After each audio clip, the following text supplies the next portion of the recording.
premier temps, on va remercier la ville, le maire et les élus pour ce magnifique outil. Ça va permettre aux jeunes d'avoir un nouveau terrain. Ce terrain-là, on l'attendait depuis pas mal de temps.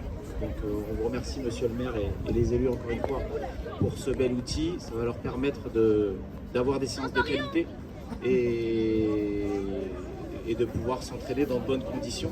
Avec un peu de chance, je l'espère, on aura peut-être des barrières autour du terrain, ce qui nous permettra de sécuriser le terrain pour qu'il y ait moins d'allées-venues sur le terrain et qu'il puisse durer dans le temps et pour qu'on puisse dans le temps avoir un outil de qualité, comme je le disais auparavant.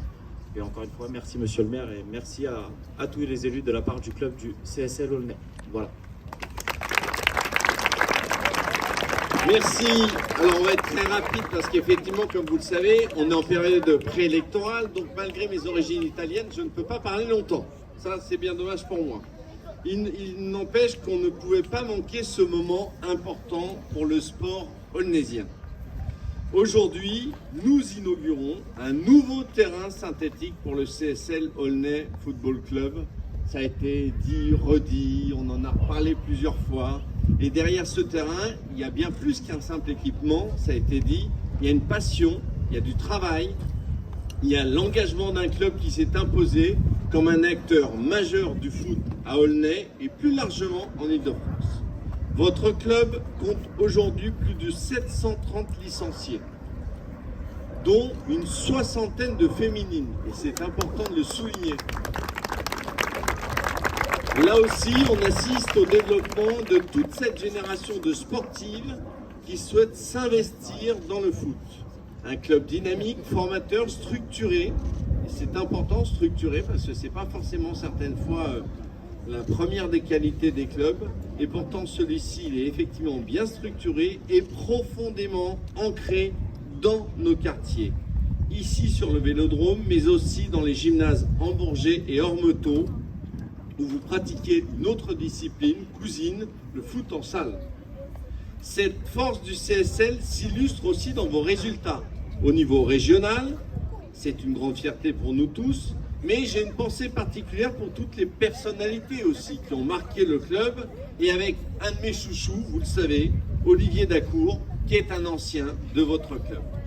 Alors, cette réussite du CSL, on la doit bien sûr au président, et il n'y en a aucun qui sont là, donc je vais les citer pour les excuser.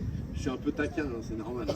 Mais donc le président, Sekousso, et toute l'équipe, Bakariba, Tama Dramé, les entraîneurs, les éducateurs, les bénévoles. C'est un joli mot, bénévole, les gens qui sacrifient du temps pour les autres gratuitement.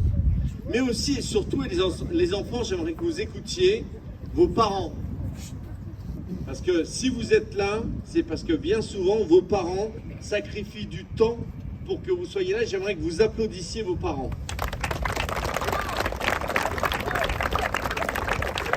Alors, et c'est pour ça que la ville a toujours été à vos côtés, que nous avons décidé de créer un clubhouse en 2022, et pour cela et c'est aussi pour cela que nous avons réalisé ce terrain synthétique. Il y avait une urgence, on le savait, une urgence presque statutaire, avec de nouveaux abris pour les joueurs et de nouveaux buts. Aulnay est une terre de sport, on le sait, même au JO, on avait 103 équipes qui étaient venues s'entraîner à la piscine, on n'en parle pas, on voit toujours que les mauvais côtés, mais on a cette fierté à Aulnay-sous-Bois d'être une terre de sport, et que parce que nous sommes une terre de sport, parce qu'on a des grands acteurs, j'en ai cité un, notamment dans le foot, cette inauguration s'inscrit dans un plan plus large, parce que ce serait tellement démago de ma part, vous êtes les plus beaux, les meilleurs. Non, il y en a d'autres sur la ville, il y a d'autres disciplines, il y a d'autres clubs, chacun a ses qualités et ses défauts, comme nous, du reste. Cette année, on a eu la chance aussi dernièrement d'inaugurer le nouveau clubhouse pour le FCA, et c'était très bien. Ça s'appelle de l'équité, que chacun ait un peu, qu'il n'y ait pas de chouchou, que tout le monde puisse participer à la grande aventure aulnaysienne, et avec aussi un nouveau clubhouse pour l'Espérance que nous inaugurons apparemment au mois de novembre. Je suis convaincu que ces trois clubs sont complémentaires et pas rivaux. C'est important pour notre jeunesse, pour nos sportifs. Alors, merci aux dirigeants. J'aimerais quand même faire une parenthèse parce que bien souvent, on remercie tout le monde, sauf celles et ceux qui, pendant l'été, ont fait.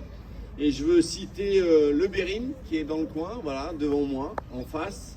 Parquet Sport et Pause, tous ces acteurs qui ont participé avec les services de la ville, les services techniques, les services des sports.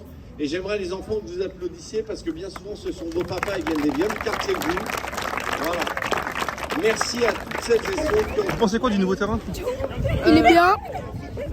Il est magnifique, je trouve que c'est vraiment bien. Avant, là, C'est quoi la différence avec l'ancien? L'autre, là, il y avait des trous, des bosses. On dirait on était au bled. Là, c'est mieux. Là, vous entraînez dans des bonnes conditions? Ouais, là, c'est bien. Et toi, t'es content? Hein? Tu trouves comment le terrain? Ben, il est bien. Parce qu'avant, il y avait des trottinettes qui passaient. Et ça passait des gros trous. Et du coup, le terrain, il était mal fait. Et là, c'est meilleur. C'est meilleur. On peut mieux courir. C'est mieux.